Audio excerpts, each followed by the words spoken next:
Hello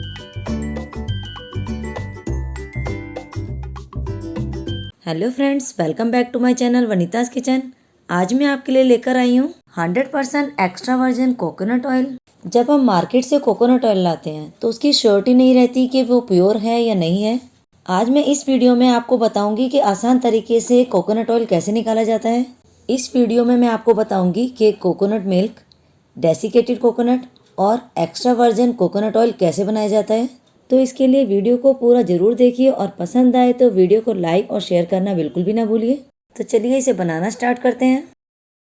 सबसे पहले हमने यहाँ पर नारियल को तोड़ लिया है और इसे छीलकर हम इसका ब्राउन वाला छिलका हटा देंगे। नारियल को किस तरह से तोड़ा जाए और किस तरह से इसका शेल रिमूव करें, इसकी वीडियो रेसिपी लिंक मैं डिस्क्रिप्शन बॉक्स में डाल दूंगी। मैं ऑलरेडी इन दोनों की वीडियो दे चुकी हूँ किस तरह से शेल को निकाला जाता है। ये देखिए, हमने इसे छीलकर ब्राउन वाला छिलका हटा लिया है। अब इसे छोटे छोटे पीसेस में काट लेंगे।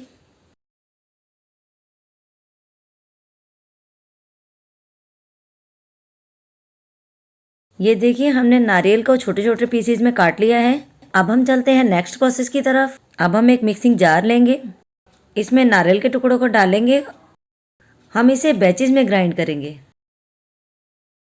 यहाँ पर मैंने 3 नारियल यूज़ किए हैं। अब हम इसमें थोड़ा पानी डालेंगे और इसे फाइन पीस लेंगे। हमें इसे स्टार्टिंग में पल्सेस में चलाना है। 2 से 3 बार पल्सेस में चलाएं, फिर इसे स्पीड पर ग्राइंड करें।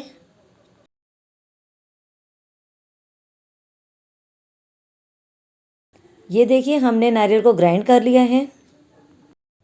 अब हम एक लार्ज बाउल लेंगे और उसके ऊपर एक छलनी रखेंगे और इसके ऊपर एक कॉटन का कपड़ा रखेंगे ताकि हम इसे इजीली स्क्वीज कर सकें। अब हम कॉटन के कपड़े पर पिसा हुआ नारियल डाल देंगे। सबसे पहले हम इसे स्पून की सहायता से दबाएंगे।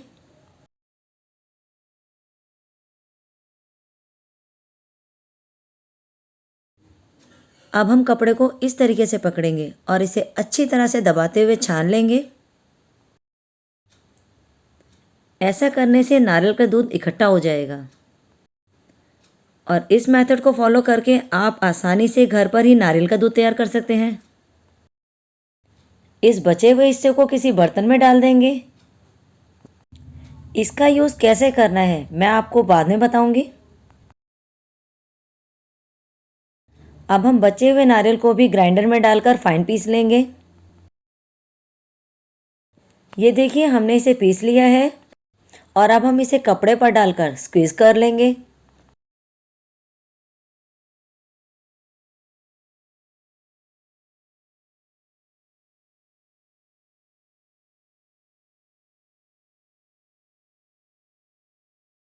ये देखिए फ्रेंड्स, हमारा कोकोनट मिल्क बनकर तैयार है। आप इसे ऐसे भी यूज़ कर सकते हैं, पर हम इससे कोकोनट ऑयल तैयार करेंगे। अब हम इसे क्लिंग रैप से कवर करेंगे और इसे 11 से 12 घंटे के लिए फ्रिज में रखेंगे। फ्रिज में इसे ऐसी जगह रखें जहाँ पर इसे बार बार हिलाए ना। इसके ऊपर जो क्रीम की लेयर बनती है, हिलने की वजह से बन नहीं पाएगी। नारियल को पीसने के बाद जो ये नारियल बचा है, हम उसका डेसिकेटेड कोकोनट बना लेंगे। गैस पर हम कढ़ाई चढ़ाएंगे और उसमें हम नारियल का बुरादा डाल देंगे।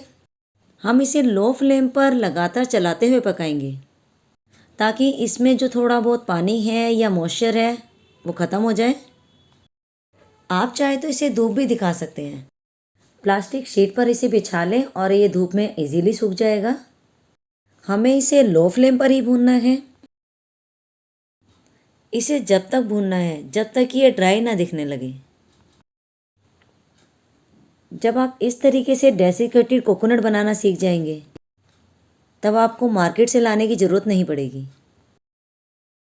अगर आप माइक्रो ओवन का इस्तेमाल करते हैं तो नारियल का बुरादा आप उसमें भी ड्राई कर सकते हैं, वो भी बिना किसी झंझट के, बिल्कुल आसानी से। मैंने इसे 8 मिनट तक चलाया है 8 मिनट तक लो फ्लेम पर इसे लगातार चलाते हुए मैंने इसका पानी सुखा लिया है। और ये देखिए नारियल का बुरादा बहुत अच्छी तरह से ड्राई हो चुका है। आप देख सकते हैं इसका कलर भी चेंज नहीं हुआ है क्योंकि हमने इसे लो फ्लेम पर पकाया है। अब हम इसे लार्ज बाउल में निकाल लेंगे।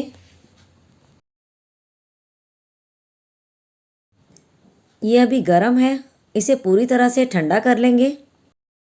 तो देखिए फ्रेंड्स, हमारा डेसिकेटेड कोकोनट बनकर तैयार है। इस डेसिकेटेड कोकोनट से आप मिठाइयाँ तैयार कर सकते हैं।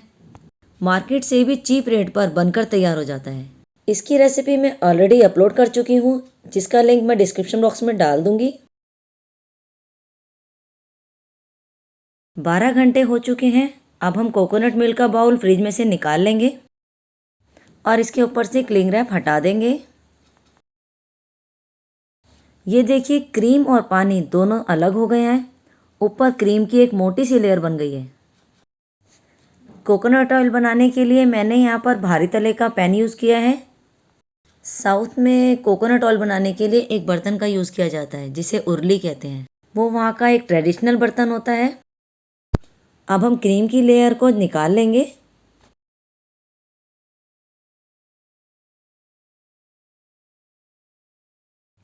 अब ये जो पानी बच गया है इसे फेंके नहीं, इसे सब्जी या आटा गूंदने में भी यूज़ कर सकते हो। पैन को गैस पर रखेंगे और इसे लो फ्लेम पर लगातार चलाते हुए पकाएंगे। अगर हम इसे नहीं चलाएंगे तो उबलकर ये बाहर आ सकता है। इसके लिए हम स्पैचुला को इस तरीके से रखेंगे ताकि नारियल का दूध बाहर ना आए। जिस तरीके से हम मलाई निकालते हैं बस उसी तरीके से इसे चलाते रहना है। ये देखिए कोकोनट ऑयल और मलाई दोनों अलग अलग हो गई हैं। अभी हमें और पकाना है। ये देखिए जिस तरीके से हम मलाई में से घी निकालते हैं उसी तरीके से हमने नारियल की मलाई में से कोकोनट ऑयल अलग कर दिया है। पकाते वक्त हमें कुछ बातों का ध्यान रखना है कि ये जलना नहीं चाहिए। इसे थोड़ा ठंडा कर लेंगे। अब हम इसे छान लेंगे। ये देखिए बहुत बढ़िया और शुद्ध नारियल का तेल घर पर बड़े आसानी से बनकर तैयार हुआ है, वो भी बिना केमिकल के और बिना मशीन यूज़ किए हुए। अगर आपको घर पर शुद्ध नारियल का तेल चाहिए तो आप इस तरीके को फॉलो करके घर पर आसानी से एक नारियल का तेल निकाल सकते हैं। ये देखिए मैं आपको लगाकर दिखाती हूँ। इस कोकोनट की खुशबू बहुत अच्छी आती है। मेरा तो पूरा किचन ही महक गया है। इसमें हमने कोई फ्लेवर नहीं डाला है। इसे आप काफ़ी टाइम तक स्टोर करके रख सकते हैं क्योंकि हमने इसके कुकिंग प्रोसेस में कोई कंजूसी नहीं की है। इसको सबसे कम धीमी आंच पर पकाया जाता है। ना तो इसे जलाना है और ना ही इसे कच्चा रखना है। अगर ये जल गया तो ऑयल काला पड़ जाएगा और कच्चा रह जाता है तो इसमें स्मेल आती है। आई होप आपको ये मेरी रेसिपी ज़रूर पसंद आई होगी। अगर आपको ये पसंद आई है तो अपने फ्रेंड्स एंड फैमिली के साथ भी ज़रूर शेयर कीजिए। वीडियो को एंड तक देखने के लिए आपका बहुत बहुत धन्यवाद। ऐसे ही नई नई और इंटरेस्टिंग रेसिपी देखने के लिए आप हमारे साथ जुड़े रहें। आज के लिए बस इतना ही। तब तक खुश रहिए, हेल्दी रहिए और कोविड के प्रोटोकॉल को फॉलो करते रहिए।